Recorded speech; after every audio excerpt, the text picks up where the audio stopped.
লোকনাথ ব্রহ্মচারী ছিলেন সনাতন ধর্মের একজন আধ্যাত্মিক মহাপুরুষ। ভক্তদের নিকট তিনি বাবা লোকনাথ নামে বেশি পরিচিত। হিন্দু ধর্মানুসারীদের কাছে বাবা লোকনাথ অত্যন্ত পূজনীয় ব্যক্তি।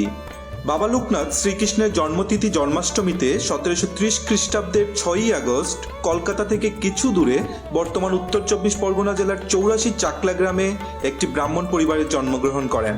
তিনি দেহত্যাগের পূর্ব পর্যন্ত বর্তমান বাংলাদেশের নারায়ণগঞ্জের সোনারগাঁওয়ের বারোদি আশ্রমে অবস্থান করেছিলেন। বারোদির লোকনাথ মন্দির একটি গুরুত্বপূর্ণ হিন্দু তীর্থভূমি। বিশেষত বাঙালি হিন্দুদের কাছে এটি একটি জনপ্রিয় তীর্থস্থান। সনাতন পণ্ডিতের আজকের ভিডিওতে আমরা জানব বাবা লোকনাথের মুখনিসৃত এমন কিছু বাণী যা জীবনে চলার পথে অনুপ্রেরণা যোগাবে। চলুন জেনে নেই বাবা লোকনাথের অমীয় সেই বাণীগুলো। যাহারা আমার নিকট আসিয়া আমার আশ্রয় গ্রহণ করে তাহাদের দুঃখে আমার হৃদয় আর্দ্র হয়। এই আর্দ্রতাই আমার দয়া, ইহাই আমার শক্তি, যা তাদের উপর প্রসারিত হয় এবং তাহাদের দুঃখ দূর হয়। অন্ধকার ঘরে থাকিলে তোকে যদি কেহ জিজ্ঞেস করে তুই কে, তুই বলিস আমি। আমাকে যদি কেহ জিজ্ঞেস করে আমিও বলি আমি। নামে নামে এত মিত্রতা হয়, আর আমিতে আমিতে কি কোনো মিত্রতা হইতে পারে না? সত্যের মতো পবিত্র আর কিছু নেই। সত্যই স্বর্গগমনের একমাত্র সোপান স্বরূপ, সন্দেহ নেই। যে ব্যক্তি সকলের সুহৃদ আর যিনি কায়মনোবাক্যে সকলের কল্যাণ সাধন করেন, তিনিই যথার্থ জ্ঞানী। অর্থ উপার্জন করা, তা রক্ষা করা আর তা ব্যয় করার সময় দুঃখ ভোগ করতে হয়। অর্থ সকল অবস্থাতেই মানুষকে কষ্ট দেয়, তাই অর্থ ব্যয় হলে বা চুরি হলে তার জন্য চিন্তা করে কোনো লাভ নেই। ইচ্ছায় হোক অনিচ্ছায় হোক, যে সন্তান মায়ের আদেশ পালন করে ভগবান তার মঙ্গল করেন। গর্জন করবি কিন্তু আহাম্মক হবি না, ক্রোধ করবি কিন্তু ক্রোধান্ধ হবি না। রণে বনে জলে জঙ্গলে যখনই বিপদে পড়িবে আমাকে স্মরণ করিও, আমিই রক্ষা করিব।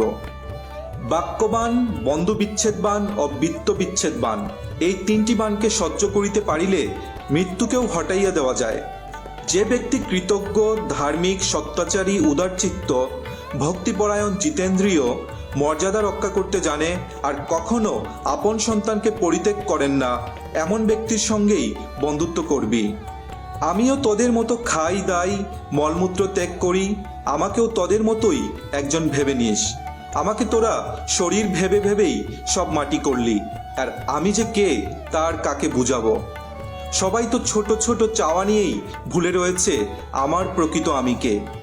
দিন দরিদ্র অসহায় মানুষের হাতে যখন যা দিবি তা আমিই পাবো, আমিই গ্রহণ করব। দারিদ্রতায় ভরা সমাজের দুঃখ দূর করার চেষ্টা করবি। ধার্মিক হতে চাইলে প্রতিদিন রাতে শোবার সময় সারাদিনের কাজের হিসাব নিকাশ করবি, অর্থাৎ ভালো কাজ কি করেছিস এবং মন্দ কাজ কি করেছিস সেটা ভেবে মন্দ কাজ যাতে আর না করতে হয় তার জন্য দৃঢ় প্রতিজ্ঞ হবি।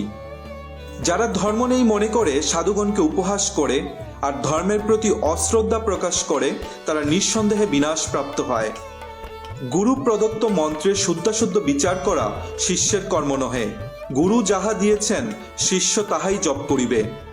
এই বিরাট সৃষ্টির মধ্যে এমন কিছু নেই যাকে উপেক্ষা করা চলে বা ছোট ভাবা যায়। প্রতিটি বস্তু বা প্রাণী নিজ নিজ স্থলে স্বমহিমায় মহিমান্বিত হয়ে আছে, জানবি। যা মনে আসে তাই করবি, কিন্তু বিচার করবি। সচেতন হতে হবে। অসচেতনতাই জীবনের ধর্ম হয়ে দাঁড়িয়েছে। নিরন্তর অভ্যাস এবং চেষ্টার ফলে তাকে সচেতনতায় রূপান্তরিত করতে হবে। বিদ্যা, তপস্যা, ইন্দ্রিয় সংযম ও লোক পরিত্যাগ ছাড়া কেহই শান্তি লাভ করিতে পারে না। অহং চলে গেলে নিজের মনই নিজের গুরু হয়। সৎ ও অসৎ বিচার আসে। জ্ঞানের সঙ্গে ভক্তির মণিকাঞ্চন যোগ হলে শ্রদ্ধা হবে তোদের আশ্রয়, শ্রদ্ধা হবে তোদের বান্ধব, শ্রদ্ধাই হবে তোদের পাথেয়। মন যা বলে শোন, কিন্তু আত্মবিচার ছেড়ো না, কারণ মনের মতো প্রতারক আর কেউ নেই। মহাপুরুষদের বাক্যে, শাস্ত্রে বাক্যে শ্রদ্ধাবান না হলে প্রকৃত আত্মবিচার সম্ভব নয়। কাম, ক্রোধ সব রিপুই অবচেতন মনের স্তরে স্তরে সুপ্ত অবস্থায় রয়েছে। সুযোগ পেলেই তারা প্রকাশ হয়, কারণ মানুষ তাদের অস্তিত্ব সম্বন্ধে সচেতন নয়। অচেতন মন রিপুদের অবাধ ক্রীড়াক্ষেত্র। ওরে, সে জগতের কথা মুখে বলা যায় না, বলতে গেলেই কম পড়ে যায়। বোবা যেমন মিষ্টির স্বাদ বলতে পারে না, সেরকম আর কি। অন্ধ সমাজ চোখ থাকতেও অন্ধের মতো চলছে। যে তার মন প্রাণ আমাকে দিতে পেরেছে, আমি তারই হয়ে গেছি, তারই কাছে ঋণী। বাবা লোকনাথের এই অমীয় বাণীগুলো অনুসরণ করলে আমাদের জীবনও হতে পারে অনেক সুন্দর ও প্রাণবন্ত।